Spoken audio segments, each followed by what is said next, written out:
everyone, and welcome today to my special edition. This isn't really an episode, but I do have to give it an episode, so I might as well do that. This is season 7 and episode 2. Okay, now that we've got that out of the way, this is an unusual one. I don't think in all the years of my life have I ever been eavesdropping or hearing somebody talking or listening to scuttlebutt like I did the other day at pickleball. That's right. When I was playing pickleball, I was resting between games, sitting in my chair, minding my own business, drinking me a little Powerade to get some electrolytes in me, keep going. And all of a sudden, I kind of look out of the corner of my eye, and there was Barbara. No, not that Barbara. The other Barbara. But both Barbaras were actually there. And there was another one.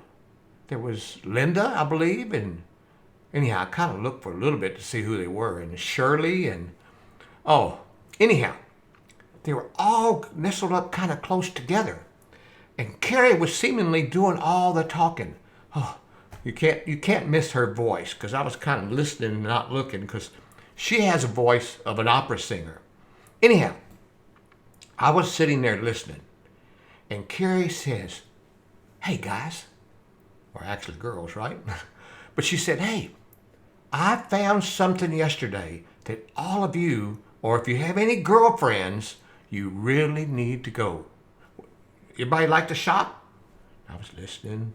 They all said, "Yeah, of course we like to shop." Hey, there is a new store, and it's right downtown in Georgetown. "Really? A shopping store?" And the other girl says, "Yeah." Well, it's not just a store. It's a store for finding a husband. That's right. Oh, boy, they had all my ears now because I was listening, right? Well, I went downtown. And when I went downtown after pickleball was over, I had to go see what all this talk was about this husband store. And I did, right after pickleball. Well, ladies, there is in fact a new store that just opened up, and it is in downtown Georgetown. It's the most beautiful building, 6 floors tall, and one heck of a store for all you unlucky women who have been looking for Mr. Right. And he isn't anywhere to be found, right? Well, now there is a store. And I'm keeping my voice down because my wife might be listening. She didn't really want me to tell off on all this. Anyhow, there's one available, the only one that I found out of its kind. And it's located in downtown Georgetown, right there on the square. You can't miss it. Now, if you're going there, I've got to tell you something. I would suggest going early because the parking is so difficult to get. Now, when you get there, look up at the top of the building. Big, bold letters, and they're red, and they're outlined in gold, and they're sitting right up there on the top ledge of the building. No kidding. I'm not kidding you, ladies. If you are one of those women who want a husband or need a husband, whichever one it might be, more going on, it's so much better than going to bars and drinking till 2 or 3 o'clock in the morning and dancing your feet off and whatnot all night long. When one is everything you need to do that your heart desires, you can just go down to that store. You don't have to go out and do all this bar hopping or whatever it might be that you do to find Mr. Perfect, right? Well, bingo. You walk out with Mr. Perfect in this store. Trust me, you really will. But I've got to talk about some particulars of the store because the rules are very important and you have to be very careful when you get down there. So prepare yourself. I'm here though because I had to go see what those girls were talking about to help you with making sure those rules, you understand them, because you don't get a second chance. You really don't. Now, in this building, and it's a pretty tall building, there's 6 floors in the husband store. Now, the very first main guideline and rule of shopping in this store is that once you have looked around on a floor and you found what you want, that's great, because that's what this store is all about. Well, you buy your husband and you go home, you've got Mr. Perfect. Simple as that, right? Well, but ladies, if you want to check out the second floor, there's no problem with that. Not at all. Just remember, when you hop on that elevator and you go and you push that button and go up to the second floor, you can't turn around and go back down to the first floor. That's not allowed. So what I'm telling you is, be sure to know that's what you want to do before you go, because what you find on the first floor, well, it's too bad because you went to the second floor. Now, I happen to know that a woman from Pickleball, a group of ladies, said that she entered the store. I won't mention any names, but there were many men. They were scattered all around that first floor. Right at the entry, when she walked in, she was looking around and she saw a big sign sitting right there, and looked just past that sign and looked at all of these men out there. Oh, and then she got a little closer to the sign and she read it. And the sign said, all these men in this room have jobs and they work hard and they earn wages. This woman looked around at all the men, and they had their shirts off. And they had some tight fitting shorts on too, right? Woo! She looked at them and said, oh my God, this is great. All these men work? These men have a job? She thought about it and momentarily looked up and could see in the building that there were 5 other floors right above her head. And she said to herself, you know, this floor really is wonderful, but I think I've got to go look at the second floor. Oh, big decision, right? Well, so off to the elevator and pushing the button and to the second floor. Whew, she was off, right? And the doors opened up. And she looked in there and took a few steps. And she looked around the room. Again, there was a big sign right there as you walk out the elevator. And all the half-naked men were everywhere, just like they were on the first floor. But she read the sign, and it said, all these men in this room have jobs, and they work hard, and they earn wages, and, well, and they also have kids. Well, this lady here, wow. She was absolutely beside herself. And she said, this is getting so much better. I just can't stop here. Look, men who work, men who have kids. I don't know. Let's hit the button. Let's go up and take a look at the third floor, she thought. So she did. That's right. Third floor, pushed the button, and up she went. First, she didn't need to read the sign when she got off on that elevator. And there was a sign sitting right out there where the other ones had been. Every single man on the floor, oh my God, was to die for. She even broke out in a slight sweat just looking around the room. Heck, there wasn't one man in that room that she would kick out of her bed for eating crackers. So she walked over and she read the sign. And the sign said, all these men in this room have jobs. And all these men work hard. And all these men earn wages. And they have kids. And, oh, for God's sake, they're so doggone handsome, right? Well, you would think she would stop there. But she didn't. Because she got her mind thinking again. And she thought, duh, the sign doesn't need to tell me to read the sign that all these men are to die for. But maybe I should just pick one, she thought. But my God, all these men, successful, love kids, and on a scale of 1 to 10, they were all 10s, probably even 11s and 12s there, if there was such a thing. But after she continued staring a moment longer, and she stared more than a moment longer because she never seen so many good-looking men in all of her life. So she felt compelled. I can't believe she did this, but she did.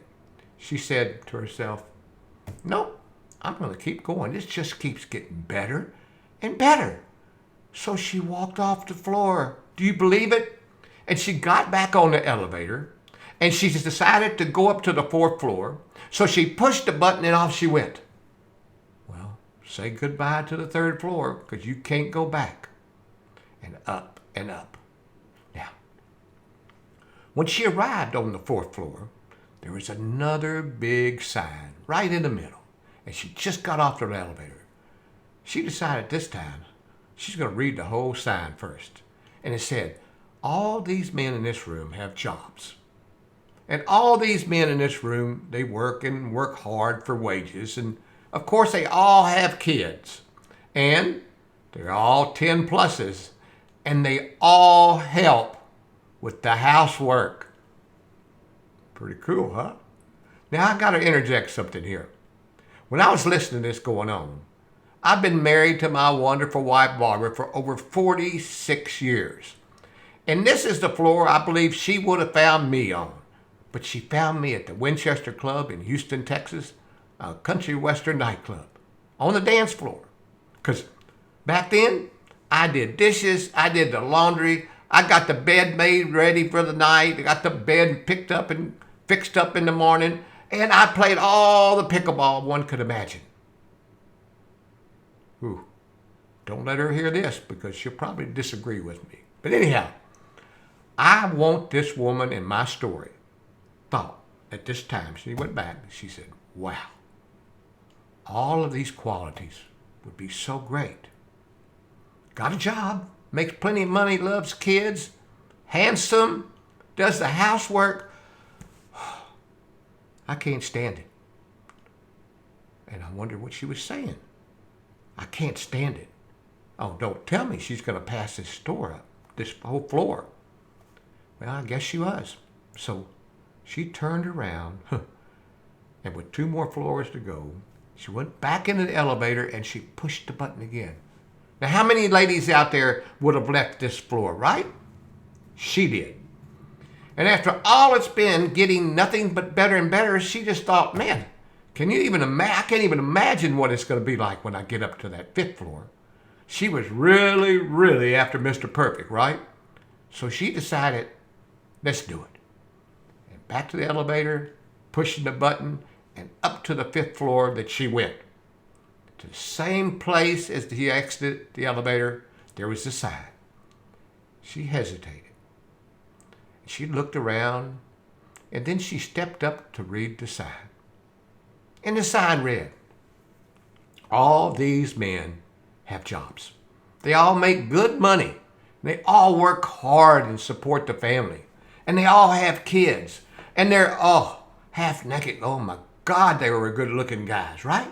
I mean, it was all going for, and can you imagine that they all cleaned the house and did the laundry and cooked the food and, oh, this 5th floor, this is something else. He says, I think I might stay here, she thought. Oh, and wait a minute.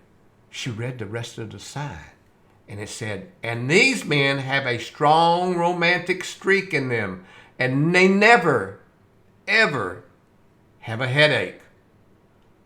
Yep, that was the expression I had too. Can you imagine? Oh, don't. Now, I know you're saying, oh no, don't go to the 6th floor. This is perfect. Stop right here. Oh my goodness. These men had it all. And they were full of all the romance that this woman wanted and had ever asked for. And she said, I can't stand it. I can't stand it. What can't she stand? She can't go and stay on that floor when there's one more floor up there. And she did. She turned around ladies and gentlemen, she turned around and she went back to the elevator. She pushed the button and said goodbye to the 5th floor. And she went on up to the top floor, the 6th floor. So, when she got to the top floor, she was stared at all the handsome men a bit longer and walked out of the elevator, and lo and behold, when the elevator opened on the 6th floor, that's all there was to it. When she got off, there was a sign, and it was a long sign, and it was lit up. And it was lit up on the wall. It wasn't even sitting in the middle of the room this time. It's lit up all on the wall.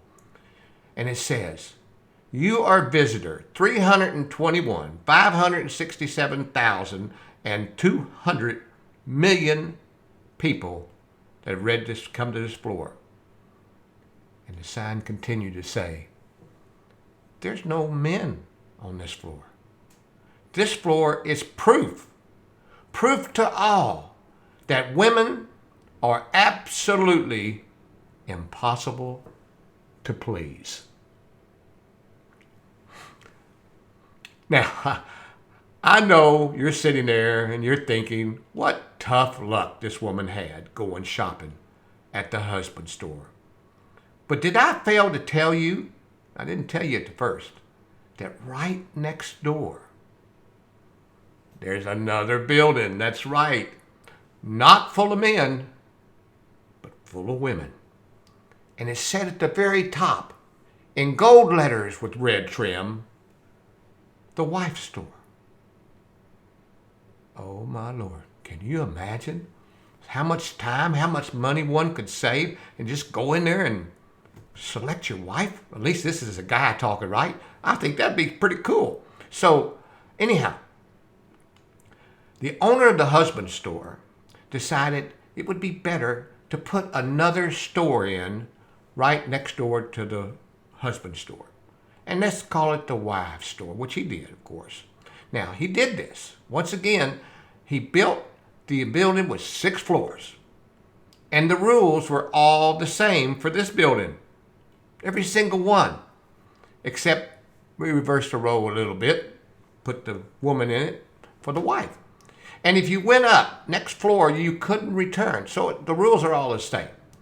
So another one of the pickleball guys also overheard the woman and was indeed in need of a wife. I believe his name, yes, his name was Dennis. And so he quietly, I saw him, he went out of the gym early. He had to go check out the store. He just had to go check it out.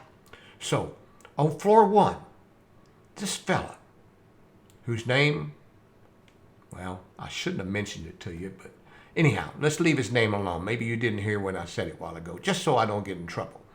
He got all excited. No sooner did he get inside, a big sign greeted him. And it said, this floor, wives that love sex. Whoa, not bad, right? The man went to the elevator and pushed the button, and up he went. Well, floor number 2 said, this floor has wives that love sex, and they have lots and lots of money. Well, my good friend walked to the elevator, and with not too much thinking, he stopped. He thought. Why? Floors number 3, 4, 5, and 6 have never been visited. So, until next week, ladies and gentlemen, be sure before you go, click on the little thumbs up button at the bottom that says you like my broadcast. Click on subscribe just so you'll get notified of future podcasts. Leave me a message, any kind of comments. If it's something you'd like to hear about, I'll be glad to put it on one of my future podcasts. And until later, from the pickleball court to you and everyone else, see you later, alligator.